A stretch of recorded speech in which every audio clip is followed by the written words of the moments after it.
Você já deixou de fazer alguma coisa até que você gostasse por causa de alguém?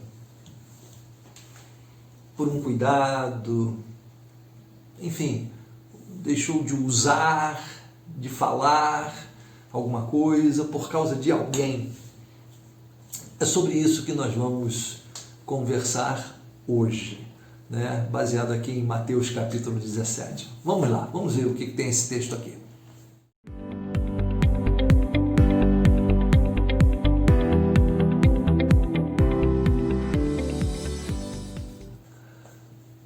Olá, eu sou o Inês Corel, pastor da Primeira Igreja Batista em Guapimirim, Rio de Janeiro. Estamos realizando estudos no Evangelho de Mateus e neste momento vamos para o nosso 115º vídeo. Hoje o texto é Mateus 17, de 24 a 27, onde está registrado o seguinte texto: Chegando-se eles a Cafarnaum, aproximaram-se de Pedro os que cobravam dracmas e disseram: Vosso mestre não paga as dracmas? Disse ele: Sim. E entrando em casa, Jesus lhe antecipou, dizendo: Que te parece, Simão? De quem cobram os reis da terra os tributos ou o censo? Dos seus filhos ou dos alheios?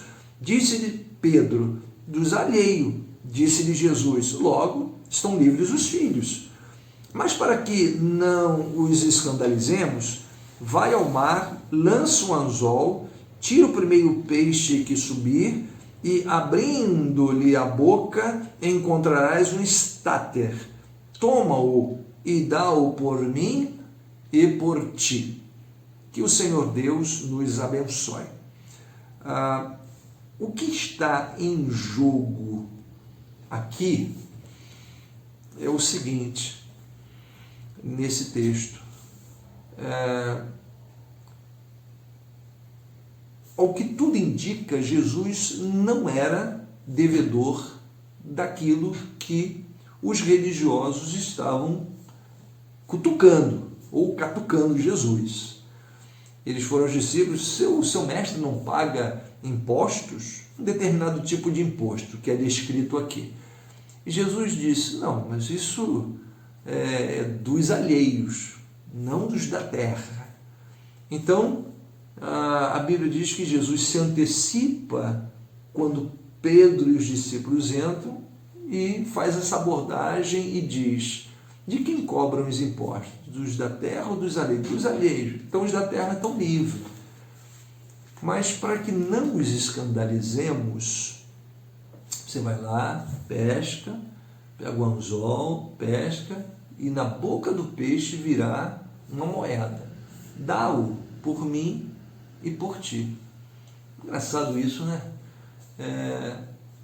Não era uma questão de estar errado. Era só uma questão para não causar um escândalo. Eu acho esse princípio bonito, esse princípio de se preocupar com o outro, o que o outro vai pensar. É claro que não dá para viver a vida toda assim. Não dá para viver se baseando só no que as pessoas pensam ou dizem. O que você deve falar, como deve cortar o cabelo, como você deve se vestir. Não dá. Primeiro que você não vai agradar a todos, e nem tem que agradar, né? Mas o que está aqui, o princípio aqui é o seguinte, que eu destaco, é o carinho, o cuidado que Jesus teve para não fazer alguém tropeçar. Essa é a questão importante aqui. E essa é a pergunta que eu levantei, o tema de hoje.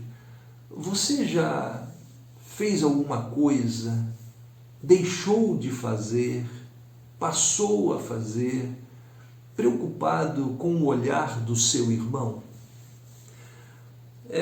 Quando eu olhei para esse texto, eu lembrei imediatamente de 1 Coríntios capítulo 8, quando o apóstolo Paulo está discutindo ali com a igreja de Corinto a questão de comer ou não comer carne, ok? Essa porque as carnes, os animais geralmente eram, quando mortos, eram sacrificados a ídolos, a deuses, Deus entre aspas, né? E depois era vendida a carne para o açougue. Então, você nunca sabia se aquela carne tinha sido ofertada a algum deus ou não, que você comprava no açougue. Por isso que tinha essa discussão no início do cristianismo. Havia crentes que achavam que ninguém deveria comer carne e outros que comiam carne. E aí ficava essa briga. Paulo fala isso em Romanos 14, o que come não despreze o que não come, o que come não julgue o que come, porque Deus recebeu ambos por seus. Enfim, essa discussão toda. E aí o apóstolo Paulo chega a um determinado momento, em 1 Coríntios 11, que diz assim, e pela tua ciência, 1 Coríntios 8:11, e pela tua ciência perecerá o irmão fraco pelo qual Cristo morreu. Ora, pecando assim contra os irmãos e ferindo a sua fraca consciência, pecais contra Cristo. Pelo que, se o manjar escandalizar meu irmão, nunca mais comerei carne, para que meu irmão não se escandalize. Assim, bonito essa atitude. Existem coisas que são sensíveis a outros crentes e você deve se preocupar, sim, com o que as pessoas vão pensar. Deve sim. Seu irmão merece esse cuidado.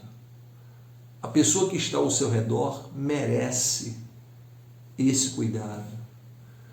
Às vezes você, na sua maturidade, você, na nossa maturidade, às vezes podemos falar, fazer, vestir, usar alguma coisa que pode trazer muita dúvida na mente de um crente mais fraco. Então, esse texto de Mateus, capítulo 17, ele me fez imediatamente lembrar do apóstolo Paulo. Tanto Jesus quanto Paulo tiveram muito cuidado em determinados momentos que não era uma questão de certo e errado, mas de compreensão da limitação do outro, e então você ter um cuidado com o seu proceder para não machucar alguém. Esse é um princípio lindo, um princípio de ter cuidado com o irmão. Eu acho que esse é o grande toque desse texto aqui para mim. Então, Deus abençoe a sua vida e um grande abraço. Até o próximo encontro, se Deus assim permitir.